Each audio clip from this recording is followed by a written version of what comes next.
Assalamualaikum warahmatullahi wabarakatuh. Halo semuanya. Di video ini, kali ini saya akan menjelaskan tentang Pancasila sebelum kemerdekaan dan setelah kemerdekaan, yaitu saat ini.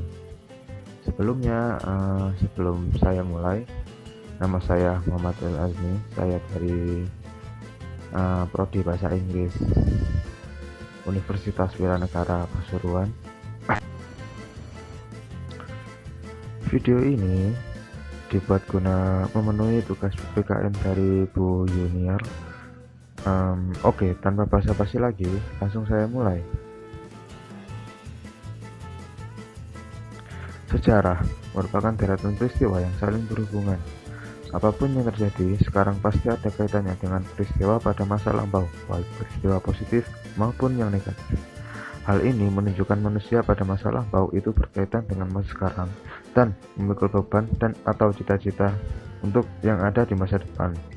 Meskipun masa depan yang diharapkan tidak selalu sesuai harapan pada orang-orang yang ada di masa lampau. Inilah yang merupakan sifat sejarah, yaitu dinamis. Apa yang diinginkan oleh pendiri, pencetus, ataupun apalah yang ada di masa lampau tidak selalu akan terjadi di masa mendatang.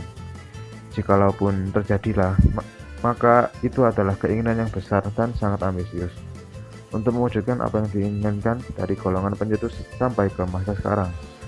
Meskipun cita-cita itu harus berpindah tangan dari generasi ke generasi dan menumbuhkan keinginan untuk meraih apa yang diinginkan para pencetus dengan menyuntikkan semangat, dan apapun yang menjadikan cita-cita itu bisa tercapai, maka cita-cita tersebut pastilah tercapai meskipun membutuhkan beberapa generasi.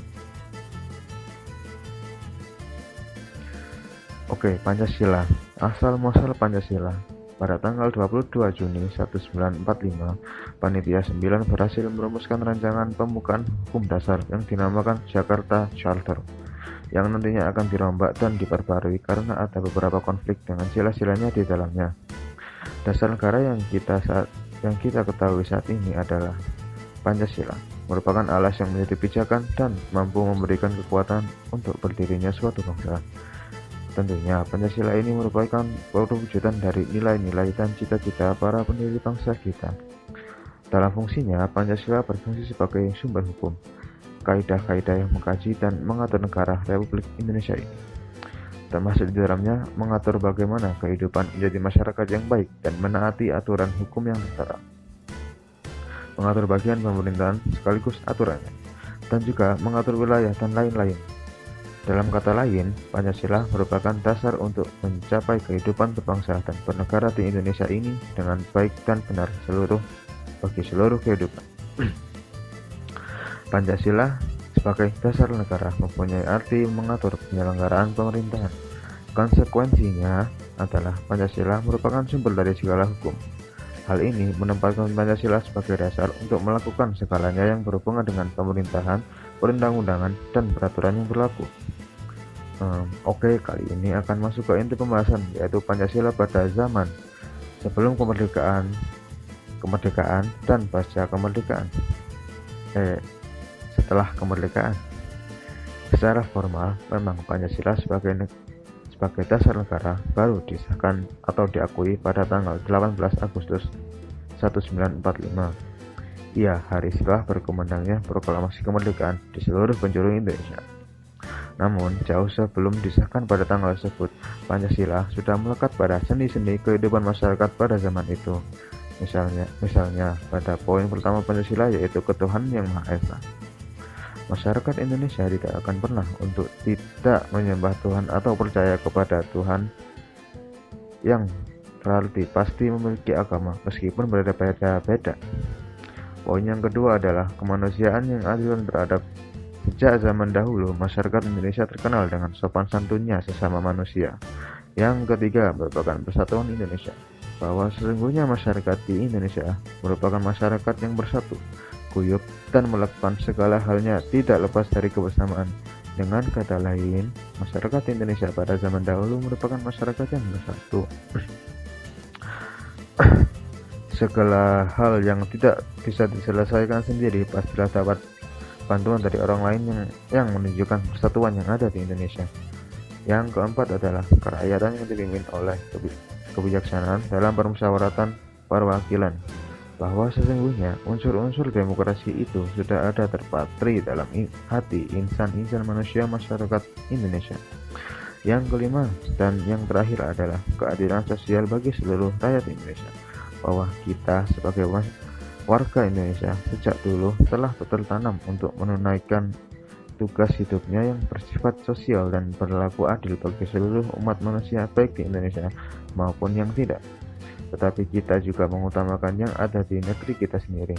Ketika yang memang sudah tertanam untuk bersifat sosial dan adil bagi seluruh rakyat Indonesia, kita juga pastinya ragu untuk mengimplementasikannya di masyarakat seluruh dunia. Itulah kenyataan bahwa Pancasila sudah ada dan bahkan dipraktikkan langsung oleh para pendahulu kita. Dan bahkan nilai-nilainya dari Pancasila tersebut masihlah terpatri jelas dalam diri kita sebagai warga negara Indonesia yang berkedaulatan, adil, dan makmur.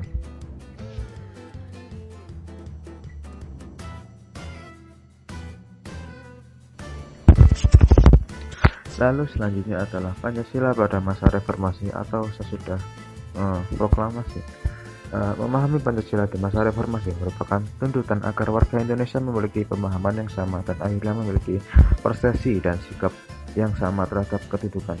Sementara semenjak ditetapkan sebagai dasar negara pada 18 Agustus 1945, Pancasila telah mengalami perkembangan sesuai dengan pasang naiknya sejarah bangsa Indonesia. Memberikan beberapa tahapan perkembangan Pancasila sebagai berikut. 1945 sampai 1968 merupakan tahap politik.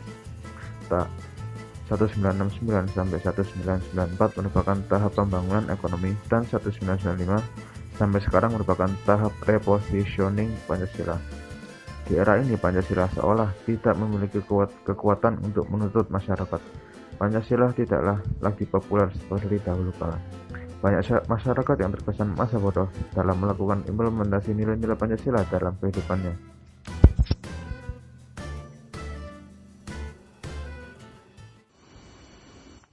Kesimpulannya adalah kita sebagai penerus dari pendiri Pancasila harusnya menanamkan setiap nilai-nilai yang ada di Pancasila dalam kehidupan kita.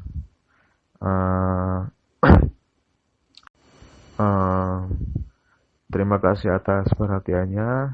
Sekian dari saya.